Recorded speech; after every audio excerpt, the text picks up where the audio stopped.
नमस्कार, मैं सानिका और आप देख रहे हैं न्यूज 21। हमारे छत्तीसगढ़ बुलेटिन में आप सभी का स्वागत है। चलिए शुरुआत करते हैं आज की खबरों के साथ। पहली खबर हमारी महासमुंद से आ रही है। महासमुंद में भारतीय जनता पार्टी की सांसद कंगना रनौत के कथित विवादित बयान के विरोध में जिला महिला कांग्रेस ने नेहरू चौक पर प्रदर्शन कर उनका पुतला दहन किया।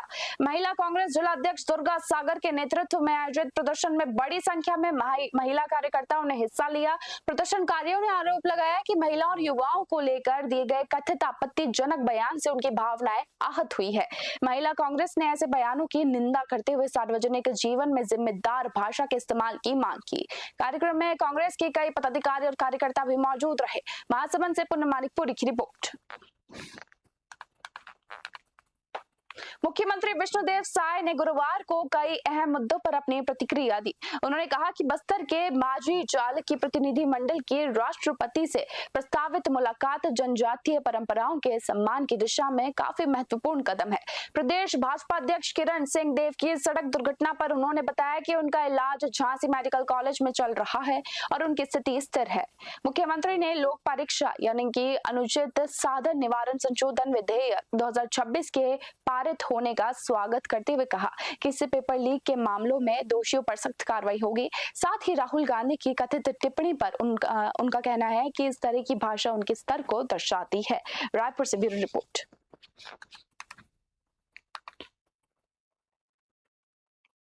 छत्तीसगढ़ भाजपा प्रदेश अध्यक्ष किरण देव उत्तर प्रदेश के ललितपुर में सड़क हादसे में घायल हो गए और बताया जा रहा है कि वे बागेश्वर धाम से दर्शन कर लौट रहे थे, तभी उनकी कार के सामने एक अन्य वाहन अचानक आ गया, जिससे कार अनियंत्रित होकर ट्रक से टकरा गई। हादसे में किरण देव की कमर में चोट आई है, जिसके बाद उन्हें झांसी मेडिकल कॉलेज में भर्ती करवाया गया। चिकित्सकों के अनुसार उनकी हालत खतरे से बाहर है। फिलहाल दुर्घटना में उनके साथ मौजूद पीएसओ, पीए और चालक को भी मामूली चोटें आई हैं, जबकि काफिले के अन्य सभी लोग सुरक्षित हैं। रायपुर से ब्यूरो रिपोर्ट।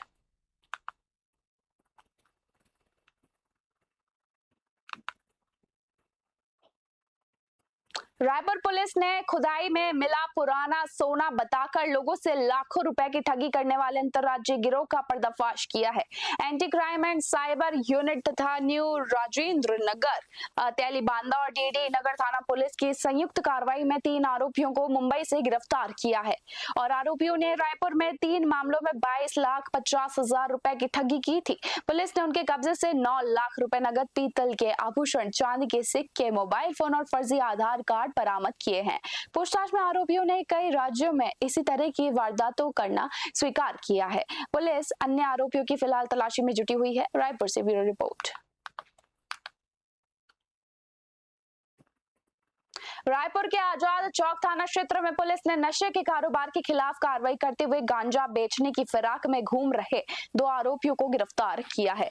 ईदगाह भाटा मैदान के पास घेराबंदी कर पकड़े गए आरोपियों की पहचान रहमू खान और इकबाल खान उर्फ इद्दूत के रूप में हुई है। तलाशी के दौरान उनके कब्जे से 3.38 किलोग्राम गांजा बरामद हुआ, जिसकी अनुमानित कीमत कम से कम 1,69,000 रुपए बताई गई है। पुलिस ने दोनों आरोपियों के खिलाफ एनडीपीएस एक्ट की धारा बी और 20B और 29 के तहत मामला दर्ज कर फिलहाल आगे की वैधानिक कार्रवाई शुरू कर दी है। रायपुर से ब्यूरो रिपोर्ट।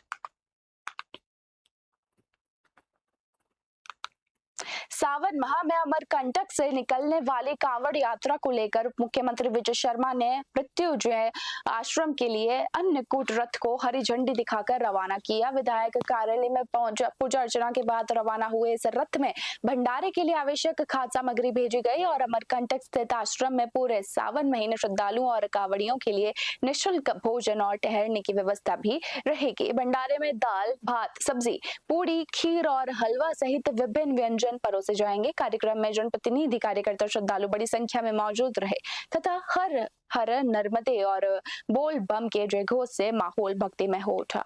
करवता से ब्यूरो रिपोर्ट। औचक निरीक्षण का क्या है? देखिए, प्रारंभ में ये है कि आज ही अमरकंटक के लिए सारी व्यवस्था कवर्धा विधायक विधानसभा कार्यालय से प्रारंभ हुई है।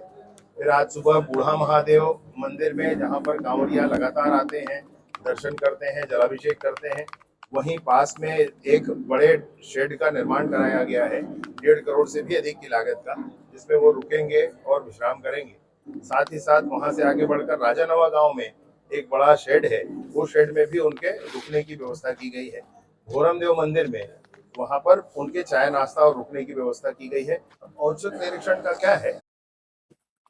नई दिल्ली में आयोजित आईसीसी समीक्षा बैठक में 72 संगठन निर्माण और कांग्रेस कनेक्ट सेंटर की प्रभावी रिपोर्टिंग के लिए छत्तीसगढ़ प्रदेश कांग्रेस को देश भर में पहला स्थान मिला है।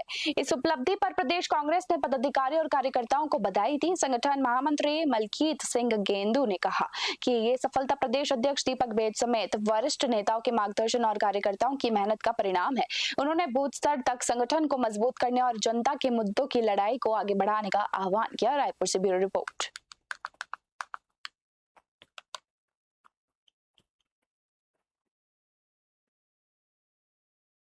राजधानी रायपुर स्थित श्री दूधाधारी मठ और जेतु साव मठ में गुरु पूर्णिमा महोत्सव श्रद्धा और भक्ति भाव के साथ मनाया गया।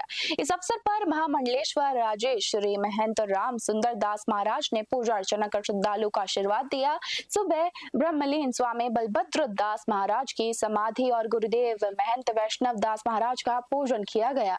इसके बाद हजारों श्रद्धालुओं ने मठ पहुंचकर दर्शन किए और आशीर्वाद प्राप्त किया। महंत राम सुंदर दास महाराज ने गुरु परंपरा के महत्व को बताते हुए कहा कि गुरु जीवन को सही मार्ग दिखाने वाले होते हैं। कार्यक्रम में संत महात्मा और बड़ी संख्या में श्रद्धालु मौजूद रहे। रायपुर से ब्यूरो रिपोर्ट।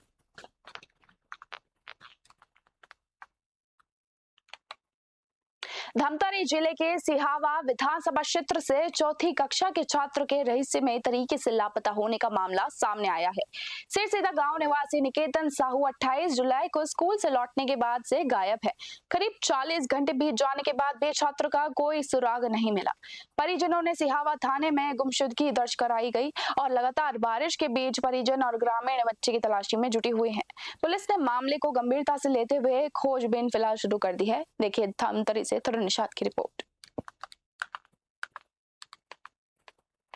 सिसीदा सरपंच नरसिंह मरकाम। मेरे गांव सिसीदा का बालक निकेतन साहू पिता भरत साहू जी, बालक 28 तारीख से घर से स्कूल से आने के बाद शाम 5 बजे घर से निकलने के बाद 3 दिन तक इधर उधर ढूंढने के बाद भी पता नहीं चला, तो हम लोग आज जाके सिहावा थाना में रिपोर्ट दर्ज कराए हैं। सिसीदा सरपंच नरसिंह। कोरबा में अवैध रेत खनन के खिलाफ कार्रवाई के दौरान बड़ा मामला सामने आया है। खनिज विभाग की टीम ने सूचना के आधार पर रेत से लदे 5 ट्रैक्टर पकड़े, लेकिन कार्रवाई के बीच ही 4 ट्रैक्टर मौके से फरार हो गए। टीम केवल एक ट्रैक्टर पर कार्रवाई कर सकी। बताया जा रहा है कि मानसून के चलते जिले में रेत उत्खनन पर प्रतिबंध लागू है। इसके बावजूद अवैध खनन जारी है। अधिकारियों के सामने से वाहनों के निकल जाने के बाद प्रशासनिक व्यवस्था पर सवाल उठने लगे हैं। मामले में अब सख्त कार्रवाई की मांग की जा रही है। कोरबा से दिलीप कुमार वैष्णव की रिपोर्ट। रायपुर में नाबालिग छात्रों के 2 पहिया वाहन चलाने के मामले को लेकर ट्रैफिक पुलिस ने सख्ती शुरू कर दी है। पुलिस कमिश्नर कार्यालय सिविल लाइंस के सामने स्थित जतन देव दागा स्कूल के बाहर विशेष चेकिंग अभियान चलाया गया। इस दौरान बिना लाइसेंस और नियमों का उल्लंघन कर वाहन चलाने वाले छात्रों पर मोटर वाहन अधिनियम के तहत चालानी कार्रवाई की गई। पुलिस ने अभिभावकों से अपील की है कि वे अपने नाबालिग बच्चों को वाहन चलाने की अनुमति न दे। अधिकारियों के मुताबिक सड़क सुरक्षा को ध्यान में रखते हुए शहर के अन्य स्कूलों के बाहर भी ऐसे ही अधिनियम लगातार जारी रहेंगे। रायपुर से ब्यूरो रिपोर्ट।